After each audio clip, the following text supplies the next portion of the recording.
Hey everyone, it's Chris. In today's video, I'm discussing the positives and negatives of Final Destination Bloodlines.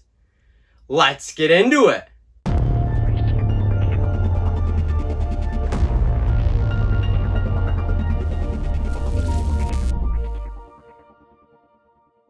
In Bloodlines, Stefani is tormented by a violent and reoccurring nightmare. She decides to return home to find Iris, her great-grandmother. Stefani believes that Iris might be able to break the cycle of death and save her family from the grisly fate that awaits them all. Now, let's discuss the positives of Bloodlines, the high-rise Tower of Doom opening disaster, and the gruesome, nasty kills.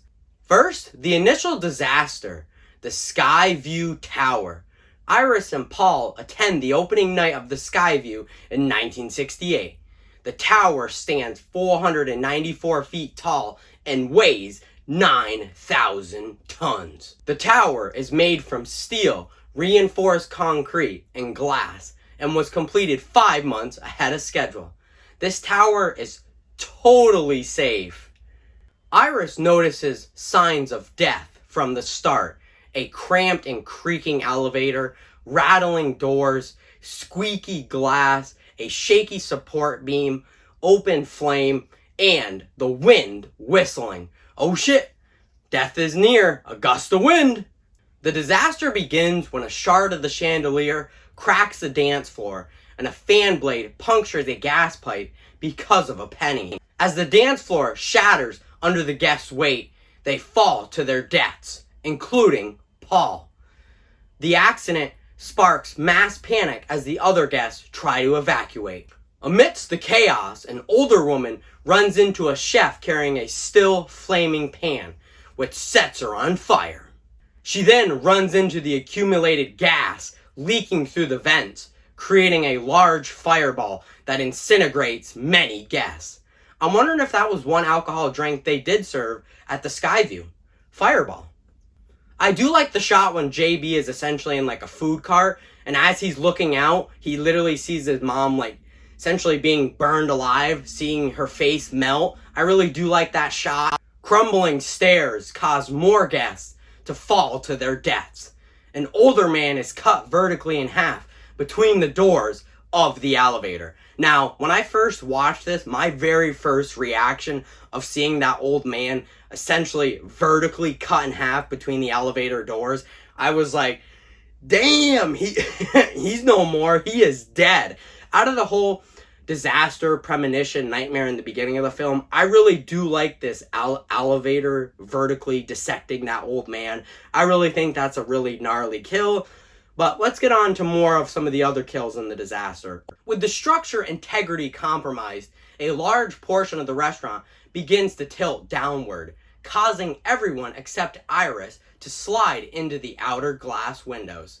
The penny lands on a grand piano, and the extra weight causes the piano to slide down towards the guest. The force of the piano crushes Daphne and causes the windows to shatter, sending the other guests to their deaths. Now, my only minor complaint for this tower sequence or tower disaster is that a lot of people just fall to their death. I really do like how many guests do get incinerated. That old man gets vertically cut in half between the elevator doors and the weight of the elevator. But I just feel that a lot of the kills are just people falling to their death, which is pretty scary, you know, especially being up 494 feet, falling to your death. There's no getting out of that. You're dead. But I just wish they maybe were able to feature a couple more standout kills in this disaster. It gives me a lot of vibes to the roller coaster derailment from Final Destination 3, where that is my favorite Final Destination. But being a big fan of that movie, I'll be the first one to admit that a lot of that kills during that disaster, the roller coaster derailment, a lot of them do just fall to their death. Oh my god, I completely forgot to mention, when that little kid gets to the ground, he actually gets crushed by the piano. And which is also funny too, is when the little kid gets crushed by that grand piano, the penny rolls right back into the fountain, and the penny is returned safely back to the fountain. The disaster concludes with the tower collapsing, presumably killing everyone. Iris and JB fall to their deaths. Iris unfortunately lands on a metal pole and is impaled through the mouth. Now, this is probably not my favorite disaster. It's definitely easily in my top 3 favorite disasters from the Final Destination franchise, but it is one hell of a good disaster. So probably disasters-wise, number 3, the Skyview Tower. Number 2, the Bay Bridge. Yeah, the Bay Bridge disaster from Final Destination 5, and then the roller coaster derailment from Final Destination 3. Devil's Flight. Later in the film, we learned that Iris prevented the disaster. This action saved hundreds of people that night, lives that were never meant to be saved. Families had families, and death pursued them one by one. Lives that were never meant to exist. Death always returns and won't stop until the job is done. Alright, what you all been waiting for. Next, let's discuss the kills. While I covered all of the kills from the opening, let's talk about the kills after the premonition / nightmare. Now, let me express this early on. Most Final Destination kills act as a chain reaction. Just imagine Newton's law. Every action has an opposite reaction. For the first 3 kills, I'll say chain reaction, but after that, just imagine them being a chain reaction. Iris leaves her cabin to give Stefani the book, and a chain reaction causes a weather vane to fatally impale her through the mouth. Now, I wanted to point out that my ex-fiance pointed out that that metal sign with the southwest, east, and north, that is a weather vane, which she also pointed out this is her favorite kill in Final Destination Bloodlines. At a family barbecue, another chain reaction causes Uncle Howard to step on a piece of glass. He falls into the path of a lawnmower, killing him violently. Now, leading up to the release of Final Destination Bloodlines, out of all the kills that were advertised a ton, every day I saw Uncle Howard's head get essentially sliced up by the lawnmower, and then you just see Julia screaming. Out of all the kills that they advertised a ton, it was this lawnmower kill that was just advertised everywhere. This barbecue sequence, they had posters made for it. They had the rake. They had somebody swinging. Just, I don't know why, but I guess that was a poster. They had a grill, and in the middle of the grill, the smoke was a skull. Death. Again, another chain reaction caused a fire at Eric's tattoo parlor. He is almost burned alive, but is saved by his leather jacket. I really do like how this kill, they really made us believe that he was going to die at the tattoo parlor, but actually watching the film, he doesn't die at the tattoo parlor.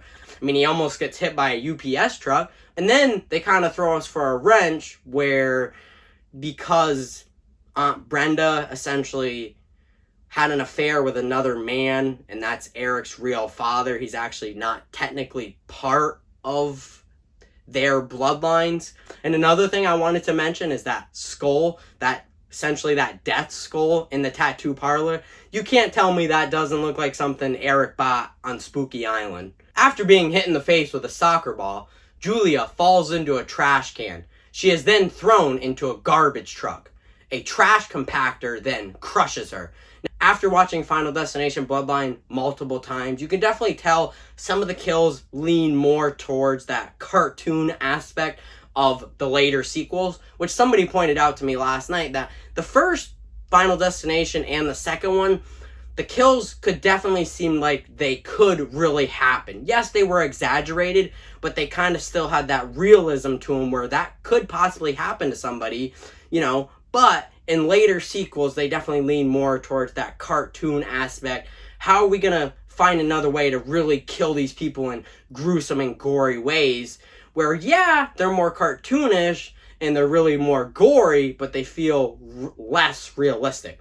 A light pole crushes Darlene. Now, just imagine the cherry picker kill from Final Destination 3, where Ian gets crushed by that cherry picker at the Tricentennial at the end of the film. Just imagine that kill, just now with a light pole. Stefani and Charlie are almost crushed by a derailed train, and guess what causes that train to derail?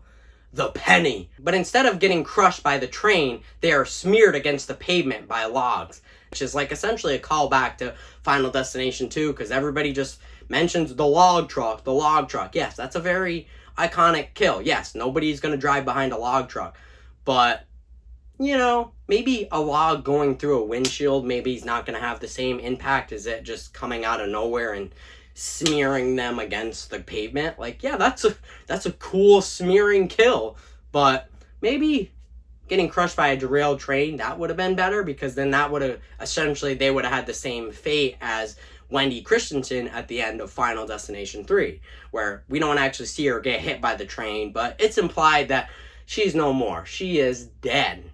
Now, let's discuss my favorite kills. Eric and Bobby's MRI demise. Eric believes they could kill Bobby by using his peanut allergy and then bring him back to life. Now, once these characters arrive at the hospital, they learn from Tony Todd's character, William Blumwer, that essentially if you die and you're resuscitated, that means you will break the cycle of death, which we last saw somebody do that in Final Destination 2, Kimberly Corman, which Tony Todd character actually name drops. Bloodline also explains the idea that was established in Final Destination 5. Now, in Final Destination 5, it was established that, let's say I got 2 years or 2 days left to live, because I'm on death's list. Essentially, death's going to come and take me. He's going to come kill me. Essentially, if I kill someone else, they get my spot in death, and I get their years and months and days to live. I do like how this film explores other ideas that was established in previous films. After sneaking into a hospital room, they accidentally power up an MRI machine. Eric brings in a wheelchair. The machine begins to pull in metal in Bobby's phone. As a result, it is approved to exceed its limit. Bobby eats a peanut butter cup. He begins to choke and slowly kills himself because of his allergy. Eric is pulled into and against the machine because of his piercings and the force of the wheelchair. I really do like the nice touch where because MRI machines, essentially it's a big magnet, and it starts pulling in his piercings, so it does his earrings, and then it does his nipple piercings, and then he has a piercing down here, and because of that piercing, it essentially pulls him into the MRI machine, and the force of the wheelchair behind him just pulls him right against the MRI machine. So essentially, because of his dick piercing. That's why he was pulled into the machine, because he had metal down there. This is why we don't get dick piercings. The wheelchair slowly punctures through his body, giving us a handful of spewing blood. He is crushed into the machine and is killed. Now, another Easter egg I wanted to point out during the MRI sequence is that when the essentially metal parts of the wheelchair start puncturing through his body, Eric has a skull tattooed on his chest. And that particular shot of the metal parts of the wheelchair puncturing through his body reminded me a lot of the poster from Final Destination 5. I'll put up the poster of Final Destination 5 right here, and if you watch that sequence from the movie, you'll definitely say it looks very similar, because that poster has a skull of almost like these metal poles going through the mouth and the face, and essentially that's what happens to Eric, but with the skull on his stomach. Which, another thing I wanted to point out is that when they filmed this sequence for the MRI machine sequence, that they had Eric's actor, the actor that played Eric, on top. They had a board in the machine, and he would lay on top, and then his stunt double would essentially go underneath the board and just have his legs hanging out of the machine. So essentially, the actor would be on top where his upper waist was, and then his stunt double would act as his legs. That's why it looked like he was getting pulled in. I just wanted to point out that behind the scenes sequence, like they actually used two different people to pull off this sequence. I really do like the MRI sequence, but it's not over yet. We still got to kill off Bobby. He's just still choking on that peanut butter cup he had because it's closed his throat up as tight as a... You get what I'm saying. Bobby uses his EpiPen, but when a nurse opens the door, a spring from a vending machine impales and twists into his forehead, killing him. Personally, this is my favorite kills in the film because it is gory, memorable, and downright repulsive. The hospital offers countless ways to die, and honestly, this is one of the most gruesome ways. Lastly, let's discuss the negatives. The film does feature a slower pace, subpar CGI, and familiar tropes. Now, the two big ones, slower pace, there is a lot of scenes, or quite a few scenes in between deaths where nothing really happens. They really want to explain more about the lore, or they slightly try to develop some of the characters, but it's just a slower pace. It's not like the other films where right after the premonition, when people, the first kill after the premonition gets into motion, it just starts going after each one, boom, boom, kill, kill, kill. No, this one, it has a lot slower pace. They try to develop the characters, but, some of the scenes kind of just feel like filler before they get into the next kill. The subpar CGI, I can kind of look past. I'm a big CGI guy. I love when the special effects or CGI looks really good, but it's kind of jarring when a film from like 2006 or 2011 have better CGI from a film from 2025, while others might find the kills to be cartoonish and less realistic. The CGI gore is not for everybody. Now, like I've expressed in this video alone, that a lot of the kills, some of them are CGI. A little bit they use some practical effects, but some of them are CGI. And a lot of people might not like how some of them feel very cartoonish and less realistic. And I'm not saying the kills are bad, the CGI kills are bad. It's just, imagine if they had a bigger budget and they could make that CGI look really good, and that CGI gore would really stand out and be like, damn, that looks pretty good. But practical effects always beat CGI gore or CGI, because just you can't beat practical effects. It's in the name, practical effects. It's practical. It's not made on a computer-generated imagery. So I just wanted to point out those few negatives. Final Destination Bloodline reinvents this franchise from its death-defying grave. The opening disaster is both entertaining and visceral. After the disaster, the film features one of the most creative death sequences in the franchise, Eric and Bobby's MRI demise. While it introduces a new storyline and characters, Bloodline builds upon the established lore of the previous films.